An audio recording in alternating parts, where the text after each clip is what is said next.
Ok, donc on va vous présenter aujourd'hui la configuration et l'organisation du matériel sur un ceinturon, donc plutôt orienté militaire. Donc premier truc à garder en tête, c'est que à chaque fois qu'on va parler d'équipement, comme on pourrait parler de technique ou de tactique ou autre, on garde en tête qui on est, où on est et qu'est-ce qu'on a à y faire, de manière à avoir le choix le plus approprié sur la sélection de tel ou tel matériel. Globalement, moi ce que j'aime bien faire, que ce soit pour un ceinturon, que ce soit pour un gilet porte-plaque, que ce soit pour un fusil ou autre, c'est d'abord de réfléchir à de quoi j'ai besoin avant de commencer à essayer de positionner l'ensemble des éléments sur ma plateforme. Concrètement, on peut voir parfois certaines personnes qui prennent un ceinturon, qui viennent l'enfiler et qui ensuite essayent de positionner un maximum de pochettes sur chaque espace libre. Même chose pour le gilet de combat, même chose pour le fusil. Parfois, on voit des configurations qui sont un petit peu bancales, simplement parce qu'on est venu mettre l'ensemble du matériel directement sur sa plateforme avant de réfléchir aux fondamentaux, que sont par exemple la prise en main ou la manipulation.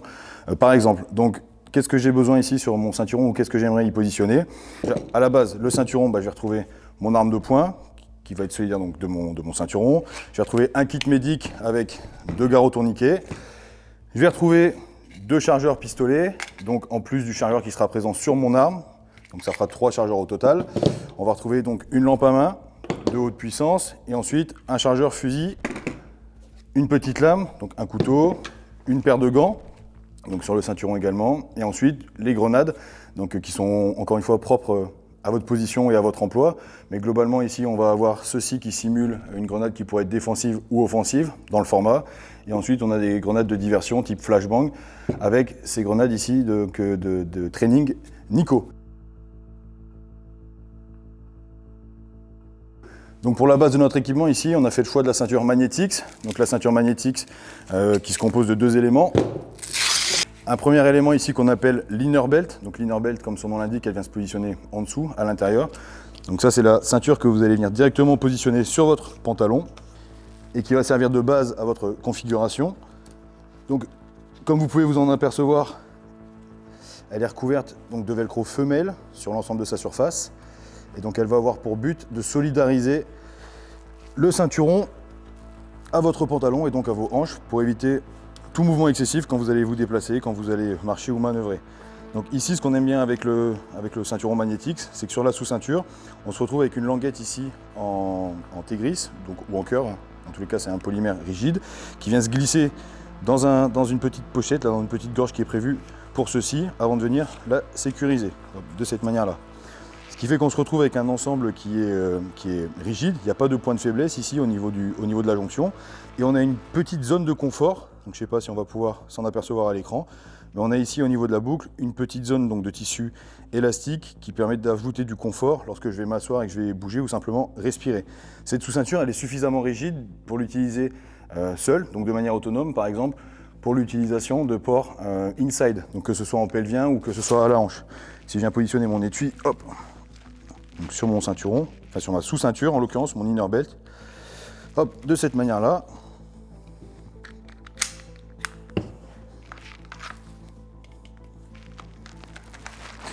Forcément, on m'imagine avec un t-shirt ou avec une veste ou avec un pull par-dessus, mais cette ceinture, elle prend une rigidité suffisante pour maintenir l'ensemble en place, quel que soit le déplacement, le mouvement que je vais avoir à effectuer. Et même chose pour les manipulations, donc que ce soit sur le dégainé, la saisie, le magasin et autres, tout reste bien en place. Ensuite, on va avoir donc le ceinturon principal, qui est ici, donc, présent devant vous. Alors ce ceinturon, il s'appelle Magnetix, c'est pas pour rien. Magnetix, pourquoi? Parce qu'il y a la présence de 2 aimants ici, à l'arrière, à la fois de la ceinture et à la fois de la sous-ceinture, qui permet de positionner de manière assez simple son ceinturon et de l'indexer toujours au même endroit. Donc c'est pas révolutionnaire, c'est certain. Maintenant, ça apporte un petit plus en termes de confort, ce qui fait que lorsque j'enfile mon ceinturon, directement il est au bon endroit, à la fois en hauteur et en position, et tous mes éléments sont toujours strictement au même endroit, que ce soit mon arme, mes chargeurs et autres. Donc je viens positionner mon ceinturon de cette manière-là. Ici, même chose, on se retrouve avec une languette rigide en T-gris que je viens introduire dans son logement pour ensuite venir fermer la ceinture. Donc ici, on a la languette de réglage qui est à l'extérieur que vous avez besoin d'ajuster pour avoir le bon serrage au niveau du ceinturon. Donc moi ici, par exemple, elle est un petit peu lâche. Je vais venir la resserrer.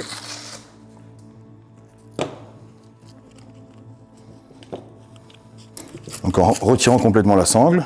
Ici, petite chose à savoir, c'est que cette sangle qui ici est solidaire donc, de la partie mâle de ma boucle Cobra, elle fait le tour de ma ceinture à l'intérieur de la structure anti-glisse et il n'y a pas de zone de faiblesse ou de zone de couture. Mais qu'est-ce que ça veut dire?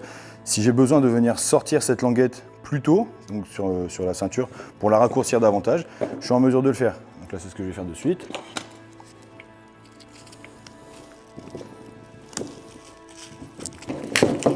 Hop, je fais le choix donc d'en raccourcir davantage la sangle de cette manière-là pour ensuite pouvoir venir régler la boucle de ceinture. La boucle de ceinture, donc vous aviez la position classique qui était visible précédemment avec le reliquat qui est à l'extérieur. Ici, il y a une partie velcro femelle qui permet aussi d'avoir un lovage par l'intérieur. Donc c'est ce que moi je vais utiliser.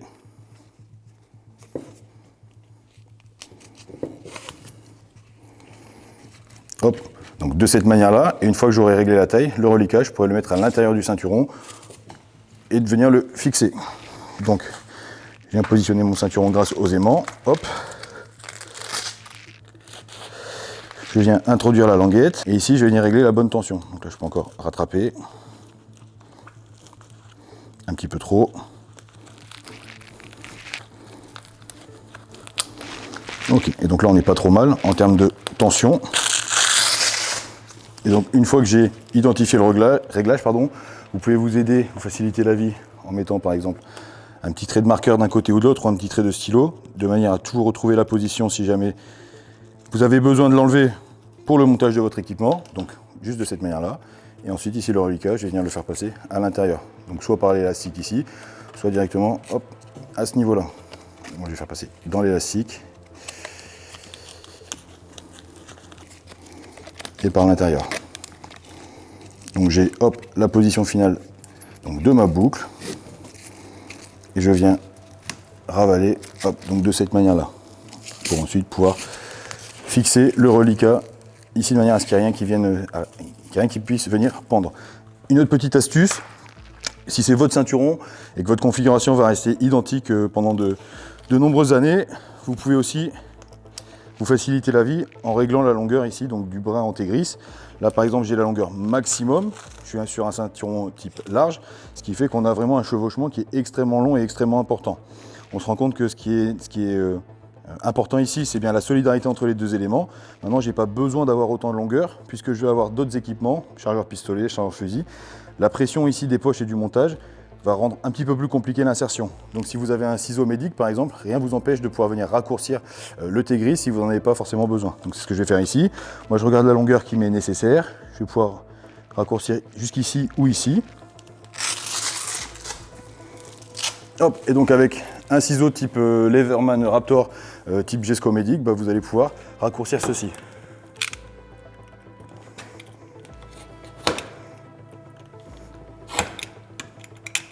Donc je travaille rapidement, mais vous pouvez le faire beaucoup plus proprement avec, comme j'ai dit, un ciseau. Hop. Et ensuite, je viens terminer tout ça avec un petit coup de flamme. Hop, donc de cette manière-là. Dernier petit check. Donc position avec mes aimants. On vient introduire et on a déjà une bonne dizaine de centimètres de jonction entre les deux. Et le verrouillage ici, donc de la boucle. Un ceinturon qui est réglé correctement, il doit vous maintenir, mais il ne doit pas vous compresser. Le problème qu'on rencontrait parfois avec des ceinturons qui ne fonctionnaient pas avec une sous-ceinture, donc à velcro, c'est que les gens pouvaient avoir tendance à utiliser leur ceinture un petit peu trop large en termes de réglage. Donc on avait les ceinturons qui se baladaient, c'est là où certains pouvaient utiliser des bretelles par exemple, pour que le matériel reste en place. Quand vous courez, que vous venez vous déplacer ou manœuvrer, on a tout l'équipement qui vient se balader à gauche à droite. Ou au contraire, on peut avoir des ceinturons trop serrés, avec un maintien en position qui était juste assuré par la tension qui était mise dans le ceinturon.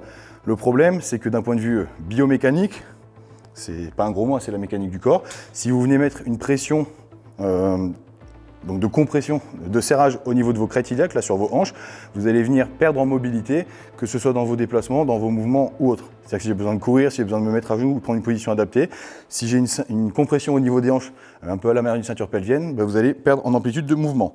Une fois que mon ceinturon est en place, je vais pouvoir réfléchir à l'organisation de mon équipement. Donc déjà, premièrement, ce que j'aime bien, c'est de positionner la boucle de manière réfléchie. C'est-à-dire que si votre boucle elle est en position centrale, est-ce que j'aurai l'espace de mettre tout ce dont j'ai besoin? Okay, donc moi, à l'avant, je vais retrouver ma plateforme, donc mon arme de poing, je vais retrouver mon GoMag, mon chargeur d'urgence, chargeur réactif pistolet, et on va venir y positionner une grenade type flashbang. Donc je sais qu'en termes de réglage, je j'aurais tendance à venir placer la ceinture, hop, avec la boucle légèrement décalée sur la gauche, de cette manière-là. Ok. Et donc, à partir de cette position, une fois qu'on a la base, on va pouvoir construire autour. Donc, par ordre d'importance, première chose que je vais positionner sur mon ceinturon, ça va être mon arme et donc mon étui. Pour relier donc mon arme et donc l'étui au ceinturon, on va utiliser ce type de platine. Donc ça, c'est la platine Wilder. Concrètement, quand on va venir positionner son étui,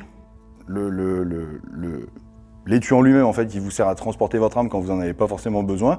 Il peut vous faciliter la vie ou il peut vous la rendre beaucoup plus compliquée. Globalement, l'effet final recherché, c'est d'être en mesure de déployer son arme de manière la plus précoce et la plus rapide possible. Donc avec le moins de mouvements excessifs, le moins de mouvements inutiles, le moins de gestes parasites possible.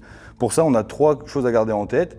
La position de mon étui sur mon ceinturon, la hauteur de mon étui par rapport à mes hanches et l'angle de mon étui.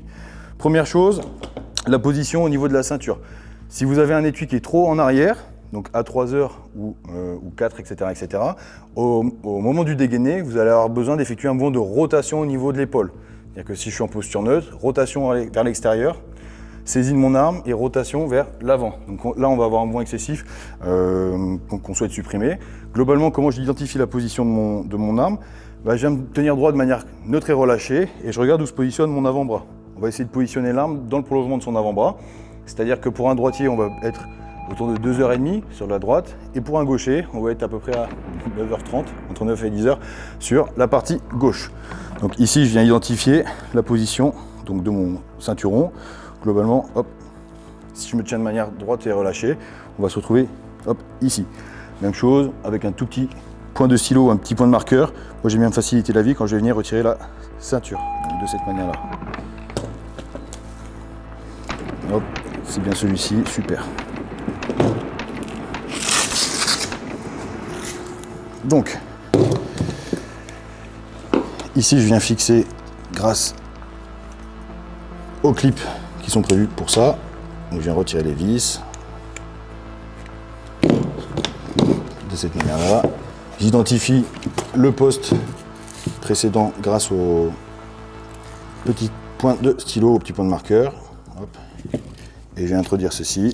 Un truc qui peut vous faciliter la vie, c'est le fait d'utiliser un couteau à bourron, une lame plate, pour venir faire chevaucher le clip de cette manière-là. Hop, même chose de l'autre côté. Je le ressors un petit peu, donc je passe ma lame dans mon passant, pardon. Je viens chevaucher et je pousse à travers, clac. Donc forcément, si je réussis sur l'un, il y a l'autre qui sort. Donc ça vous demande un petit peu de dextérité. Hop. Mais même avec des merguez à la place des doigts, j'y arrive. Hop. Et ici, on va venir donc positionner les vis au plus haut. Donc je rappelle, là il y a déjà du frein filet qui est présent ici. Maintenant, c'est intéressant et c'est important de toujours venir placer une petite goutte de frein filet sur chaque vis de votre équipement, en plus d'avoir à vérifier régulièrement le serrage de toutes les vis. Ok. Ensuite, je profite d'être de ce côté-là pour vous permettre de jeter un coup d'œil sur la conception donc, de cette plateforme. Vous allez avoir 3 hauteurs différentes, ici pour votre étui ou pour la fourchette femelle, et vous allez avoir une amplitude de mouvement qui est assez importante pour régler l'angle de votre étui. Donc là ici, je l'ai placé en position neutre, parce que le réglage, je vais l'effectuer sur l'étui et non pas sur ma plateforme. À savoir que cette plateforme, elle vous permet d'avoir un angle qui est optimum, même si vous n'avez pas de NCP par exemple sur votre étui, ou même si vous utilisez un Safariland avec un étui type administratif. Donc de cette manière-là, hop, je viens de nouveau vérifier l'ensemble. Hop, l'aimant qui vient se positionner. Et je viens fermer, tac, l'ensemble. Donc je vais me retrouver avec ma plateforme donc dans le prolongement de mon avant-bras. Ensuite, je règle la sangle de cuisse à la tension que je souhaite. Et ici, j'ai déjà ma base.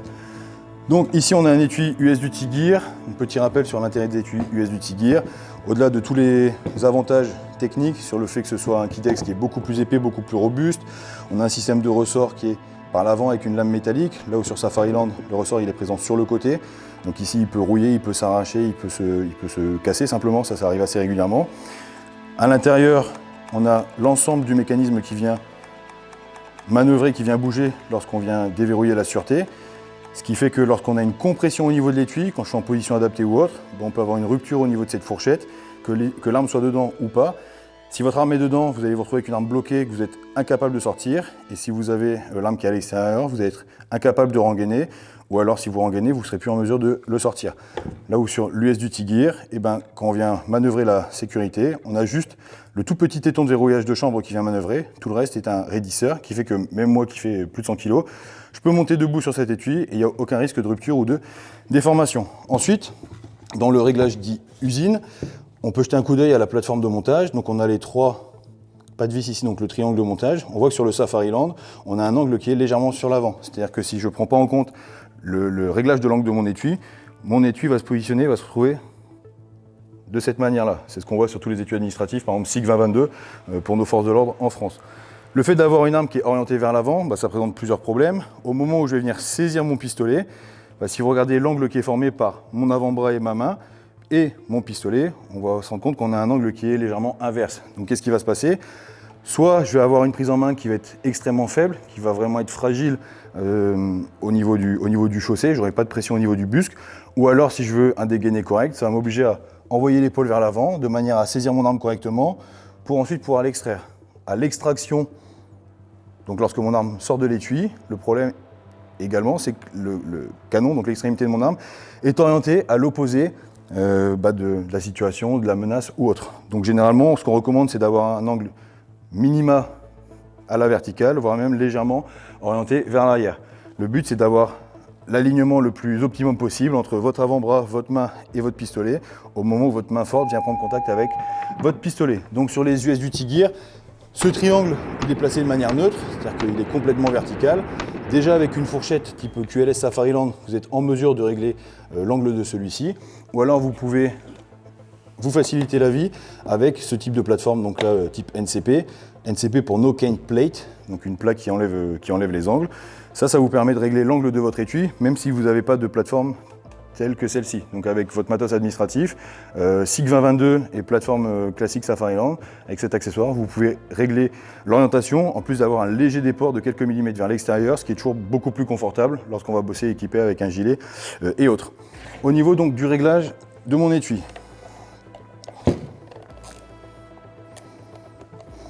comment je viens le choisir avec ou sans platine NCP. Donc ce qu'on recommande, c'est de légèrement dévisser de cette manière-là pour se retrouver avec une fourchette là, avec un QLS qui est solidaire mais qui n'est pas verrouillé. Là on voit qu'il y a un léger mouvement. Je vais ensuite venir positionner mon étui.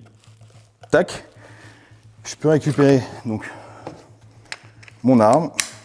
J'introduis mon arme dans l'étui et je vais ensuite, je dérouille correctement, je vais ensuite venir effectuer plusieurs saisies au niveau de mon pistolet, donc sans brutalité.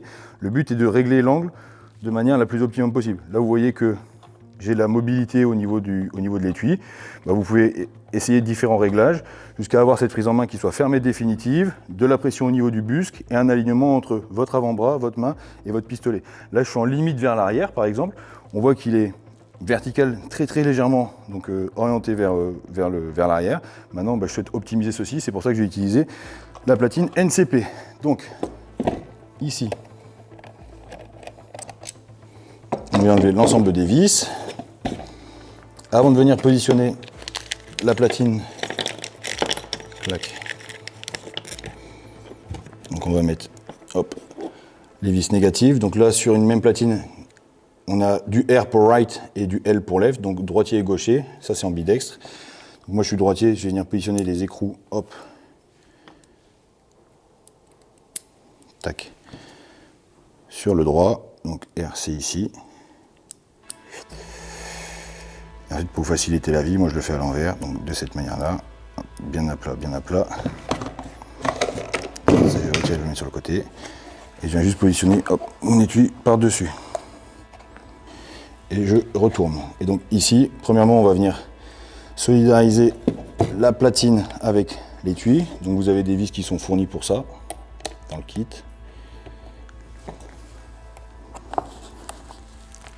Donc ça vous met un petit peu de dextérité.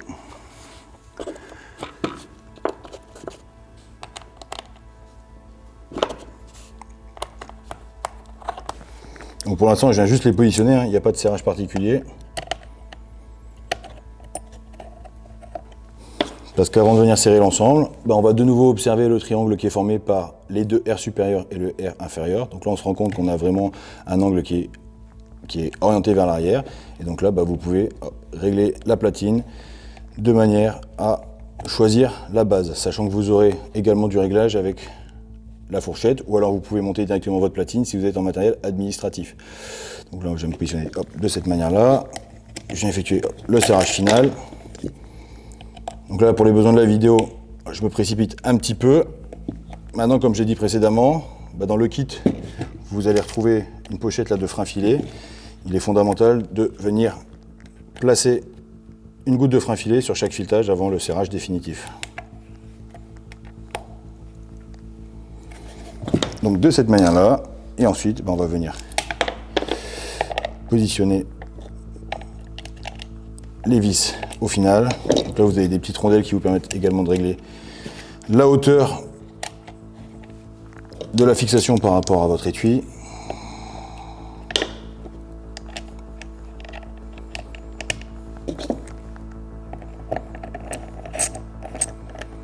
Même chose, je prépositionne, pas de serrage pour l'instant.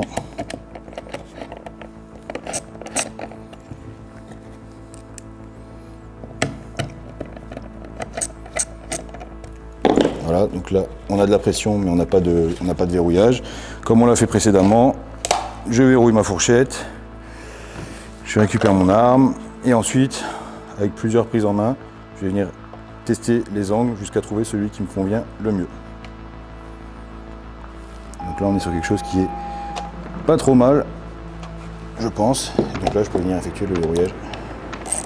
Hop, final. Ok.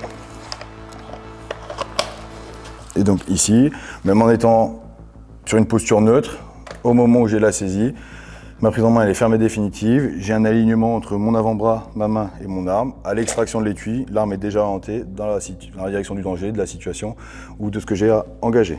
Hop.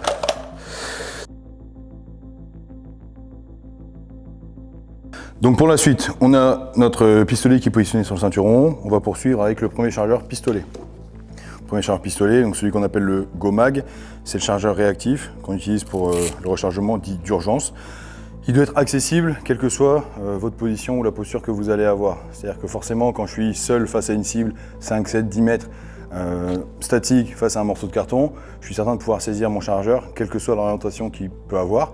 Maintenant, qu'est-ce qui se passe si je m'assieds juste par terre, si je suis assis dans un véhicule, si je suis à genoux, si je suis allongé à plat ventre. Donc il faut garder ça en tête. De la même manière qu'on va essayer d'avoir un alignement au niveau des segments avant-bras, main, pistolet, on va essayer de construire la même chose pour la saisie du chargeur. C'est-à-dire qu'au moment où ma main support, ma main gauche pour moi, va venir prendre contact avec le chargeur, je dois respecter l'alignement entre mon avant-bras et ma main. C'est pour ça qu'on utilise des porte-chargeurs qui sont inclinés vers l'extérieur. Donc ceux-là, ils sont fabriqués spécifiquement pour cette utilisation. Mais si vous avez des porte-chargeurs classiques, donc type montage molle, vous avez simplement à choisir un des passants vers le haut et décaler pour le passant du bas. Ce qui va vous permettre de vous positionner le chargeur incliné vers l'extérieur. Donc là, ici, je vais venir positionner un chargeur au niveau de la pochette. Et encore une fois, en me tenant de manière neutre. Où est-ce que atterrit ma main lorsque je viens la poser sur le ceinturon? C'est l'endroit où on va venir positionner le chargeur, globalement, ici de cette manière-là. Donc ici, la fixation se fait grâce à du velcro que je viens rabattre sur la partie intérieure.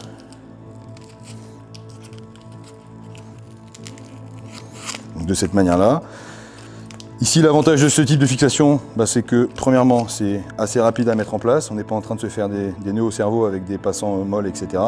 Et ensuite, on va se retrouver avec du velcro sur la face interne. Donc on a une continuité pour la fixation. Il n'y a pas de point de faiblesse qui pourrait être présent si jamais on avait un morceau de plastique ou juste un morceau de tissu à l'intérieur. Donc là, je viens repositionner ma ceinture, là, on voit que la tension elle a augmenté pour l'insertion de la languette, d'où l'intérêt de venir la raccourcir si on n'a pas besoin de toute cette longueur. Donc là, ici, est-ce que la saisie, elle peut se faire dans toutes les circonstances? Globalement, vous m'imaginez à genoux, vous pouvez m'imaginer avec une poche médic ici au niveau abdominal avec une protection pelvienne. Par l'extérieur, je vais être capable de toujours saisir le magasin hop, de la même manière, de cette manière-là. Ensuite, on va venir positionner la pochette médic dans la suite de l'équipement. Donc la pochette médic, on va essayer de la positionner à peu près au centre donc de son ceinturon. Globalement, quand mon ceinturon est positionné, hop, de manière neutre, j'essaie de me placer les doigts au niveau de la colonne vertébrale pour identifier le point central. Donc à peu près ici. Même chose, pour vous faciliter la vie, je récupère un stylo, je peux récupérer un capuchon, quoi que ce soit, et je vais venir simplement le glisser, tac, dans le passant molle, de manière à pouvoir localiser le centre au niveau de mon dos. Hop, donc de cette manière-là. Donc pour la pochette médic, on a la pochette, on va avoir le contenant, et sur cette pochette, je vais également positionner un garrot, donc sur la partie supérieure, de manière à ce qu'il soit accessible en permanence. La première chose, c'est qu'on va venir la fixer vide, ça va être beaucoup plus simple pour nous à positionner. Okay, donc là, ça tombe bien puisque c'est une pochette qui a 3 rangées molles. Ici, j'ai ma rangée centrale, donc j'ai juste à venir la monter. Celle-ci, je peux également la passer directement sur la ceinture.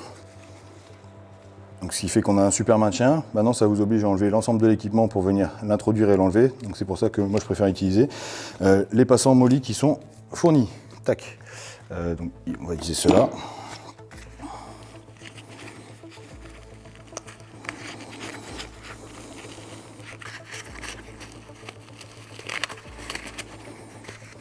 Hop, et donc ma pochette, je veux qu'elle soit positionnée de cette manière-là. Donc, hop, le passant du haut.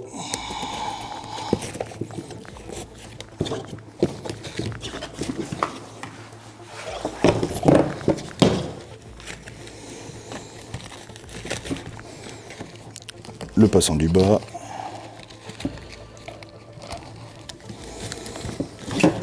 Et hop, donc la pochette elle peut sembler un peu flottante pour l'instant, c'est simplement parce qu'elle est vide. Donc avant de venir la remplir avec le contenant, je vais venir bricoler un petit truc de manière à pouvoir positionner le garrot sur la face supérieure. Donc pour ça, j'ai utilisé un morceau de choc corde, donc ça c'est de la corde de 5 ou 6 mm qui est suffisamment épaisse pour tenir dans le temps face aux éléments. Donc moi je fais un tressage un petit peu particulier d'une certaine manière.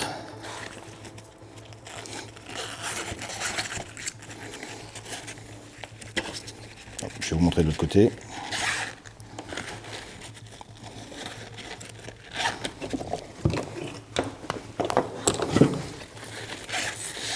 Donc ce qu'on peut faire pour positionner un garrot ici, on peut simplement faire une boucle que je viens passer par l'intérieur avec les 2 oreilles qui viennent sortir par l'extérieur.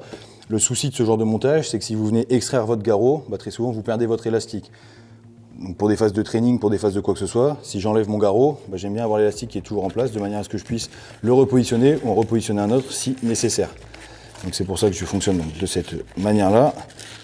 Donc avec mon brin, j'ai simplement fait je vous montre, j'ai fait du dessus-dessous. Je suis passé par l'intérieur, première boucle, deuxième boucle, et ensuite les 2 brins qui sont présents, hop, à l'intérieur, je vais les faire sortir au centre de manière à pouvoir régler la tension. Hop. Ici de cette manière-là. Donc là, je vais venir placer le contenant à l'intérieur pour retrouver le gabarit final donc, de la poche une fois qu'elle sera pleine.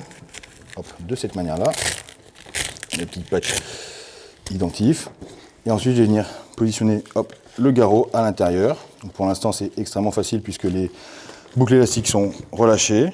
Je le positionne comme je le souhaite. Et ensuite, je vais venir mettre de la tension donc, sur les 2 brins. Donc sans tension excessive, juste une tension de hop, maintien, comme c'est le cas ici. Une fois que j'ai mon maintien, hop, juste effectuer un petit nœud plat qu'on vient complètement verrouiller. Donc là, hop, on peut extraire son garrot. Je viens sectionner le reliquat d'un côté et de l'autre. Et ensuite je termine proprement. Hop, de la sorte. Ici, pour les amoureux du détail, vous pouvez même donc dissimuler le nœud à l'intérieur de manière à ce qu'il n'y ait rien qui traîne. Et là, je suis capable donc de positionner hop, mon garrot. Hop.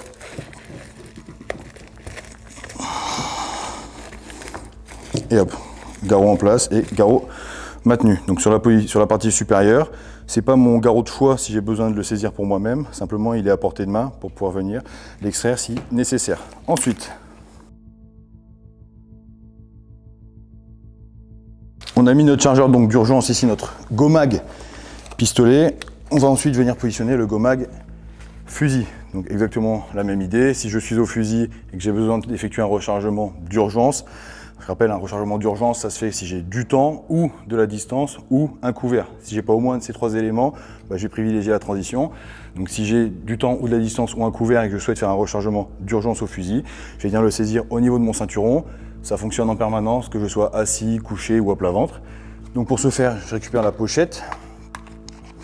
Je vais positionner le chargeur et je vais simplement positionner ma main de manière neutre et naturelle au niveau du ceinturon.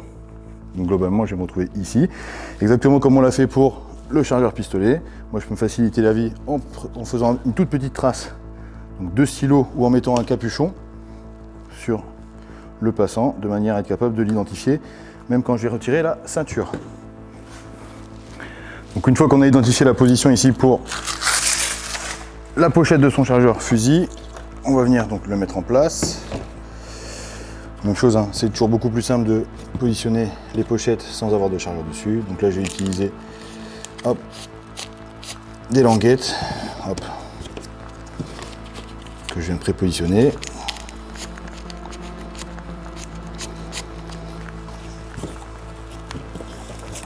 Donc premier passe en haut.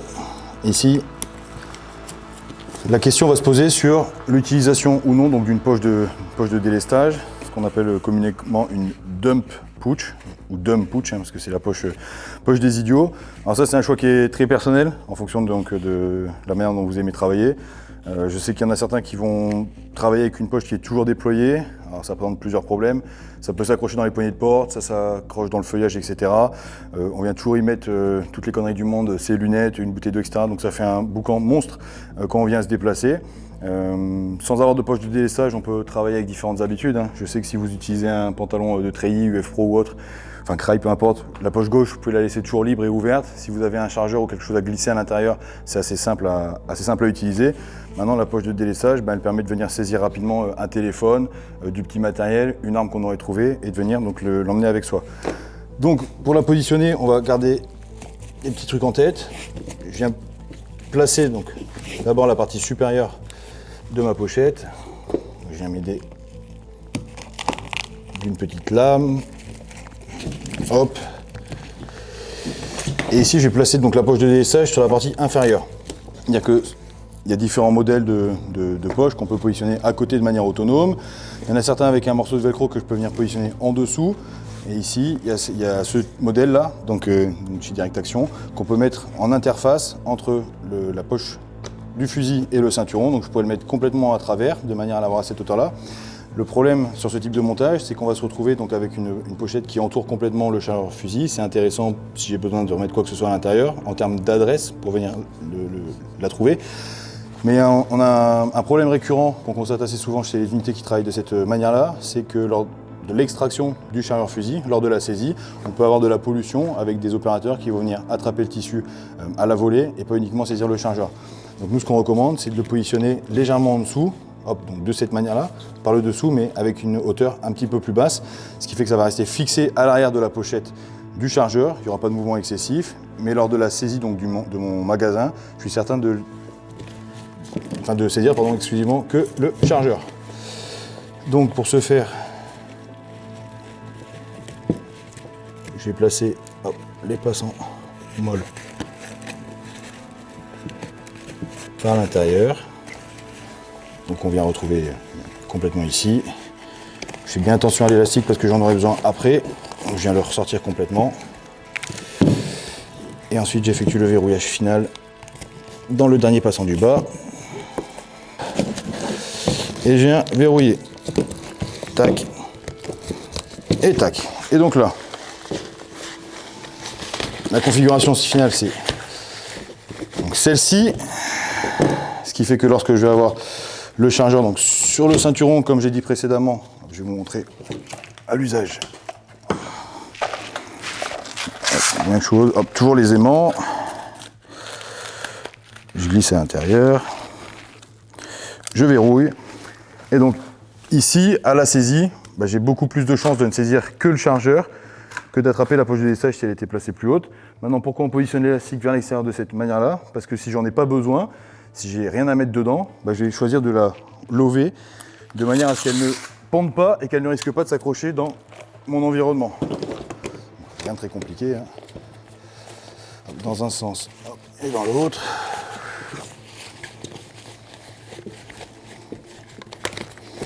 Et avec l'élastique qui vient complètement recouvrir, par exemple, de cette manière-là. Je sais que là, je me retrouve avec quelque chose qui est assez compact. Si j'en ai besoin, je suis capable de la déployer. Et sinon, elle reste gentiment à sa place, de cette manière-là. Pour la suite, le matériel qui nous reste à positionner sur le ceinturon. Donc, j'aimerais, si possible, y mettre une grenade donc, de type OF ou DF, une à deux flashbangs, un garrot supplémentaire, une lame et une source de lumière additionnelle avec un chargeur donc de plus. Premièrement, le couteau, donc celui-ci c'est un modèle de chez Station 9 avec un étui en Kydex. On est juste venu placer une boucle en choc-corde donc de cette manière-là dans le premier œillet et je vais venir le placer à l'arrière de mon chargeur pistolet de cette manière-là. Donc la longueur fait que l'extrémité de l'étui Kydex dépasse et donc j'ai juste à venir le sécuriser avec la choc-corde donc de cette manière-là, mais je peux parfaitement utiliser aussi des colliers Riesland ou des Serflex pour venir le maintenir en place. Là je suis sur un profil qui est extrêmement lisse et même chose, si j'avais besoin de venir le saisir, que ce soit pour la saisie ou pour le rengainer, c'est quelque chose qui se fait de manière assez fluide. Ensuite,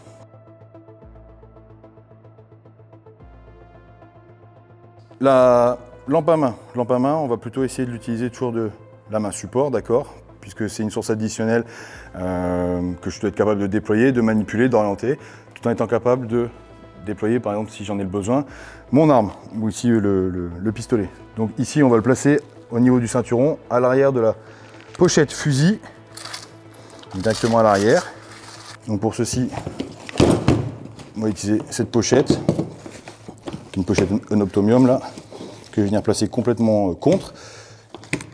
Ça n'a pas besoin en fait d'être libre en termes d'espace, parce que j'utilise l'anneau la ferme qui me permet de le saisir et de l'extraire.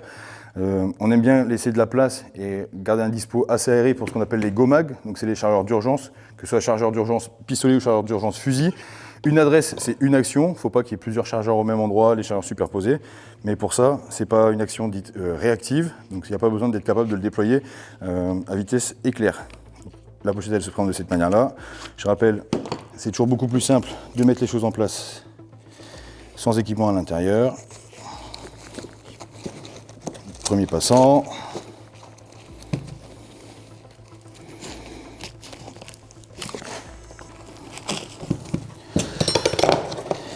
Puis, deuxième et dernier passant. Hop, et je viens sécuriser. Au final, hop. Et donc là, je me retrouve avec ma lampe à main à ce niveau-là. Donc positionné de cette manière-là. Ensuite,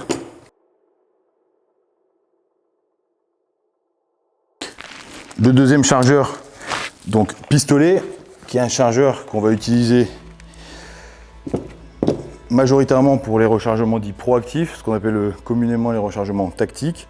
On va venir le placer côté fort, d'accord. Alors ça peut sembler un peu non conventionnel, on a plutôt tendance à les avoir toujours du même côté. Maintenant, puisque c'est du stockage en première intention, j'aurai l'opportunité de venir récupérer le magasin si j'ai besoin de manipuler mon organisation. Mais ça me permet aussi d'avoir une solution de secours dans des cas non conformes, que ce soit par exemple le travail bouclier. Donc si j'ai un opérateur qui bosse avec un bouclier, il va travailler avec son bras franc fort uniquement. S'il a besoin de faire un rechargement, on va pouvoir faire ce qu'on appelle un Russian Reload, donc avec la main forte qui va venir saisir le magasin. Et c'est des choses qu'on peut aussi utiliser dans le cas de tireurs blessés. Donc si je travaille uniquement par exemple avec ma main forte, bah, j'ai engagé, si j'ai quoi que ce soit, ma manipulation va se faire uniquement avec la main forte. Donc on va venir le positionner ici au niveau de ma hanche droite, puisque je suis un tireur droitier. On va éviter de le mettre trop vers l'arrière au niveau de la poche médique. Le but c'est d'être capable de le saisir assez facilement avec sa main droite, sans avoir de perturbation ou de pollution pardon, au niveau de la saisie du pistolet. Donc on va le positionner à peu près clac, ici. Même chose, hein, toujours si je veux me faciliter la vie, je viens mettre mon petit capuchon en point de repère.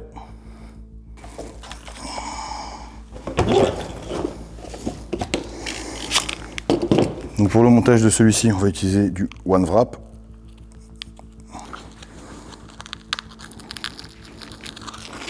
Donc vous pouvez réfléchir à la partie que vous allez mettre vers l'intérieur. Moi je souhaite avoir du velcro mâle à l'extérieur de manière à pouvoir prendre contact avec la sous-ceinture. Donc je viens de glisser par l'intérieur.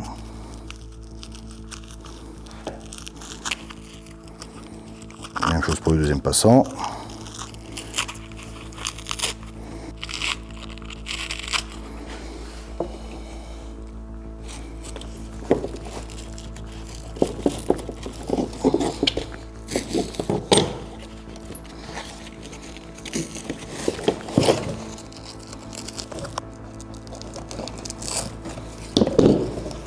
Hop, je mets bien à plat pour le positionner et je sécurise donc par l'intérieur.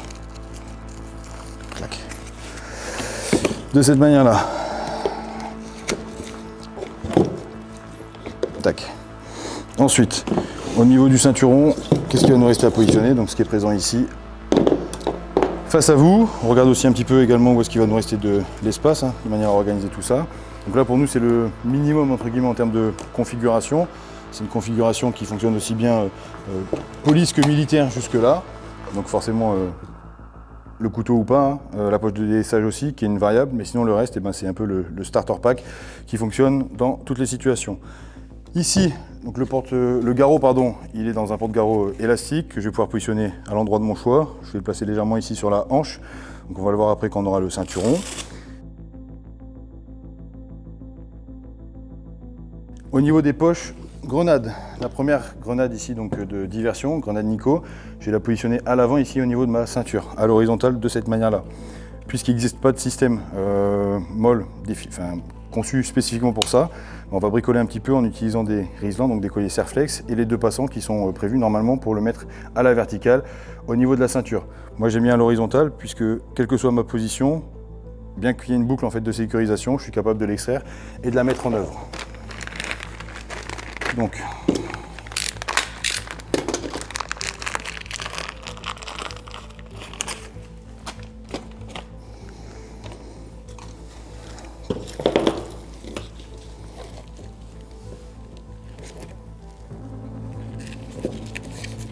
on va juste faire un tressage, hop, dessus-dessous. Je viens juste mettre en place pour l'instant, pas de tension particulière.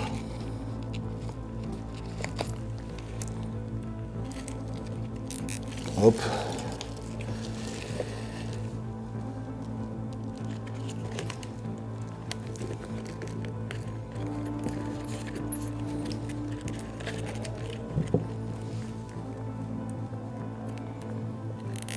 Super. Et donc ici la pochette, on va pouvoir la placer quasiment au niveau de la boucle. Ça va maintenir la boucle à plat et ça va permettre de gagner de l'espace au niveau du ceinturon. Donc une fois que votre pochette est en place, on peut venir verrouiller. L'un, hop, puis l'autre. Déjà de cette manière-là.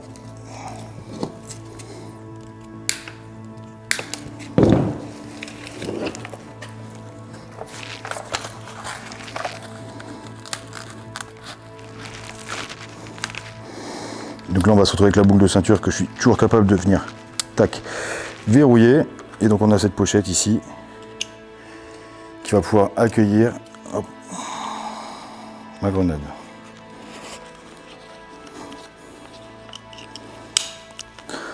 Ok, donc ça c'est le minimum. Après vous pouvez rajouter davantage donc, de Riesland si vous voulez augmenter le maintien et si vous voulez éviter tous les effets de ballon qu'il pourrait y avoir à gauche ou à droite. C'est ce que je vais faire ici par exemple. Au niveau de la languette. essayez d'utiliser des colliers Riesland, donc de bonne facture, des trucs qui sont pas trop fins. Hop, à l'avant, même chose, à l'arrière.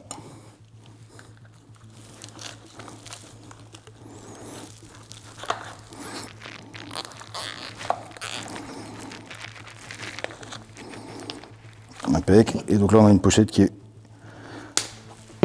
plaquée et bien maintenue à plat. Ça ne gêne pas du tout le dégainer, et si j'ai besoin de la déployer, que ce soit avec la main gauche ou avec la main droite, c'est simple à mettre en œuvre dans n'importe quelle position pour moi.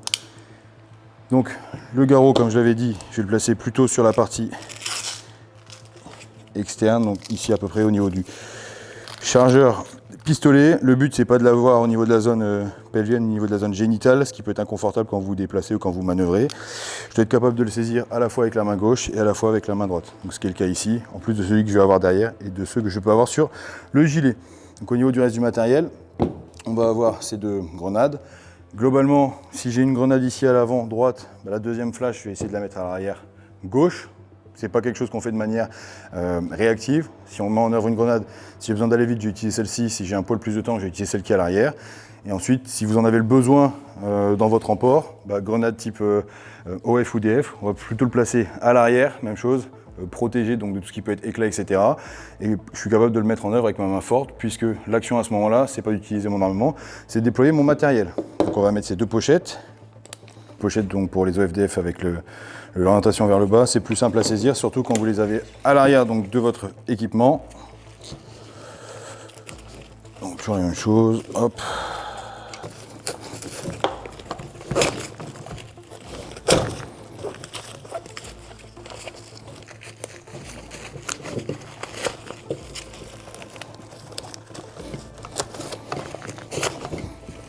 Donc ça c'est juste un gabarit, hop, pour l'encombrement. Hop. Une fois qu'on a réglé la bonne tension, donc on recommande de venir sécuriser, donc en venant mettre du scotch ou en venant serrer ici, de manière à ce que ça ne se desserre pas. Ici, et ensuite la deuxième.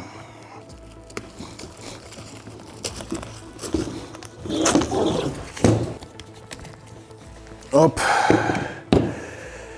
Et donc là, hop, notre deuxième grenade, je vais juste la mettre avec un pin.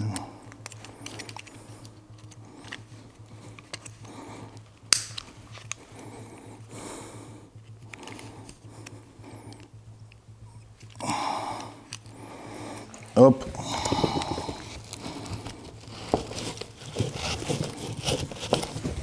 Bien au fond de son logement, de cette manière-là. Tac.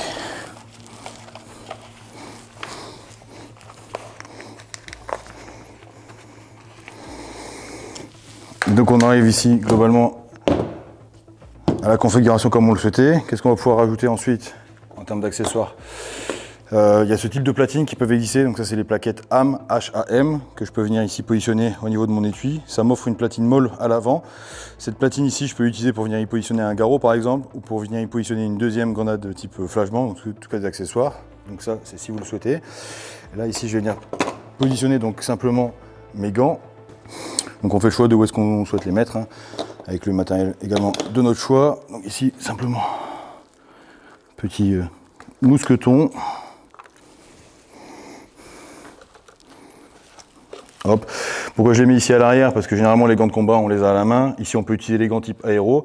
Ça vous permet de pouvoir les glisser sous la sangle de cuisse durant vos phases d'infiltration, de déplacement ou autre. Donc si j'ai une paire de gants aéro et que j'ai du matériel à caler, ici je ne vais pas avoir des choses qui vont prendre ou je risque pas de les perdre. Et ensuite, rien d'obligatoire mais petite astuce qui peut servir sur par exemple les scialumes.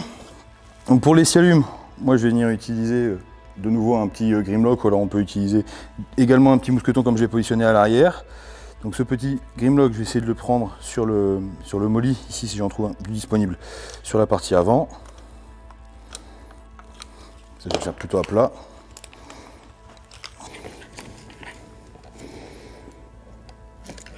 Donc là on voit que si on prend sur les deux passants, ça va être un petit peu compliqué.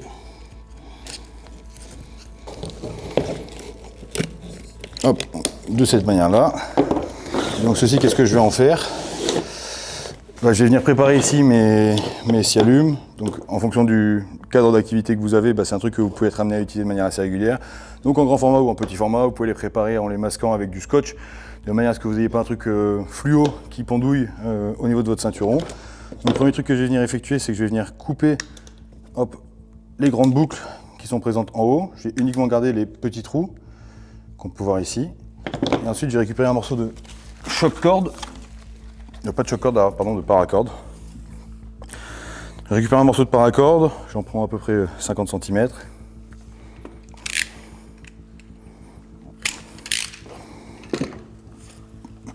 Ici, cette paracorde, je vais récupérer l'âme, donc les fils blancs qu'il y a à l'intérieur.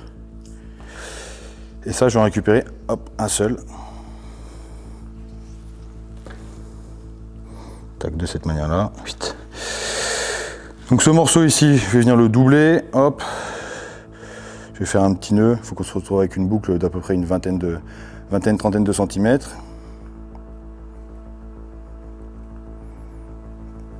Donc je viens le nœud de cette manière-là.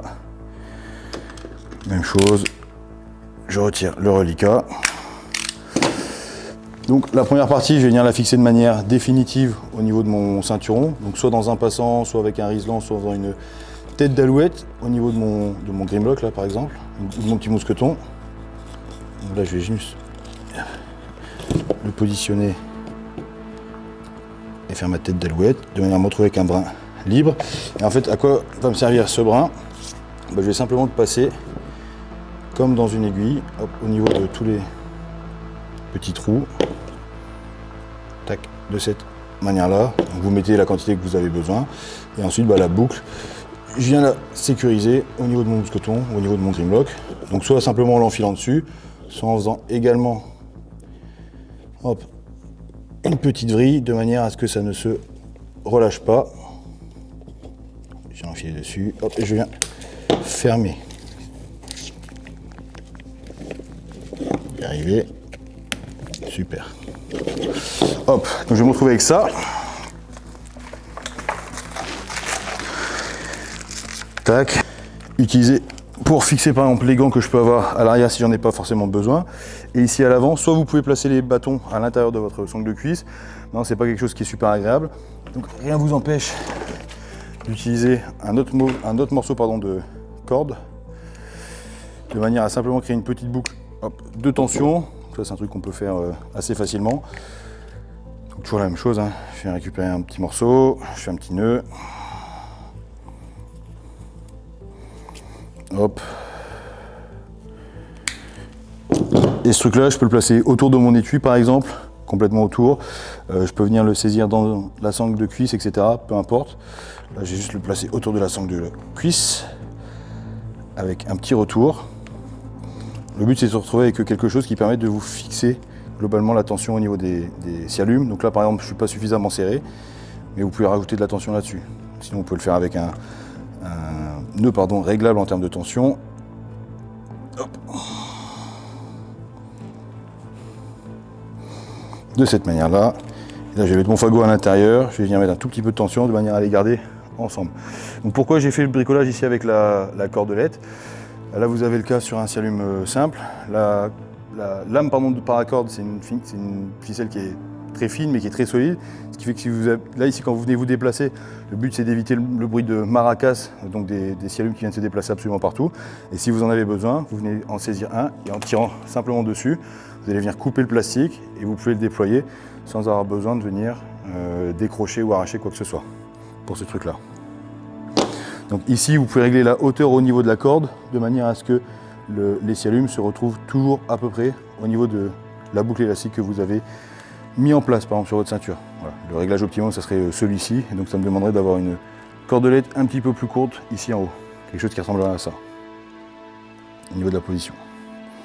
Et donc là ici je suis capable de déployer tout ce que j'ai sur moi sans avoir besoin de me contorsionner ou autre. Donc forcément j'ai mon arme de poing sur la première plateforme, je vais avoir ma première grenade, main gauche, main droite. Je vais avoir donc ma lame que je peux venir déployer et remettre. Si je suis en train d'engager, je peux venir saisir le chargeur pistolet. Si je suis en train d'engager au fusil, je peux venir saisir le chargeur fusil. Si j'ai besoin du garrot, que ce soit main gauche ou main droite, j'en ai un en plus à l'arrière. Si j'ai besoin de récupérer du matériel, donc un téléphone, une arme ou autre, j'ai juste à venir libérer la poche de délestage pour pouvoir venir mettre les choses à l'intérieur et je peux la sécuriser si besoin pour éviter que le matériel tombe.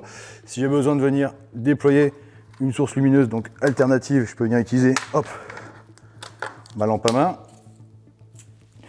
Donc, même chose. Après, pour la remettre en position, je peux venir guider simplement avec le doigt pour venir la réintroduire, donc de cette manière-là. Je vais avoir ici ma grenade flashbang, donc elle est volontairement positionnée un petit peu bas, vous voyez, il n'y a rien qui dépasse, ce qui fait que si je veux la mettre en œuvre, il faut que je pousse par le bas de la pochette pour pouvoir l'extraire et la saisir. Donc j'ai le garrot tourniquet à l'arrière, j'ai la pochette médic si j'ai besoin de l'ouvrir et de saisir le contenu. Je vais me retrouver ici avec la grenade donc type OF ou DF, avec l'ouverture orientée vers le bas pour venir la déployer.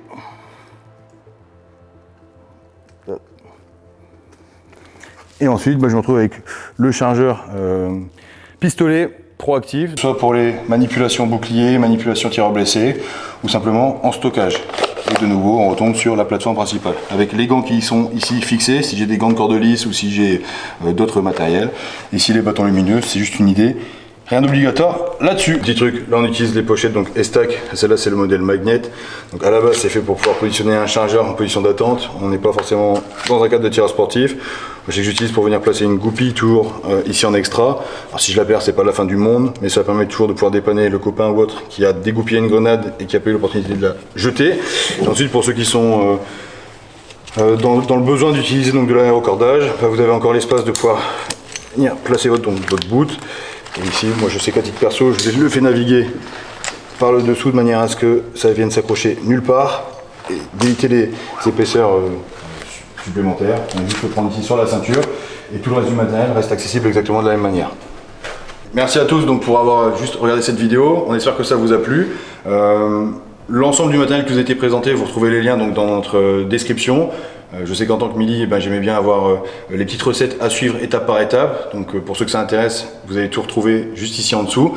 N'hésitez pas également à partager vos setups donc dans les commentaires et nous faire part de ce que vous aimeriez voir comme contenu du côté de Chimera, les choses qui vous intéressent, les questions que vous pouvez avoir. Et voilà, merci.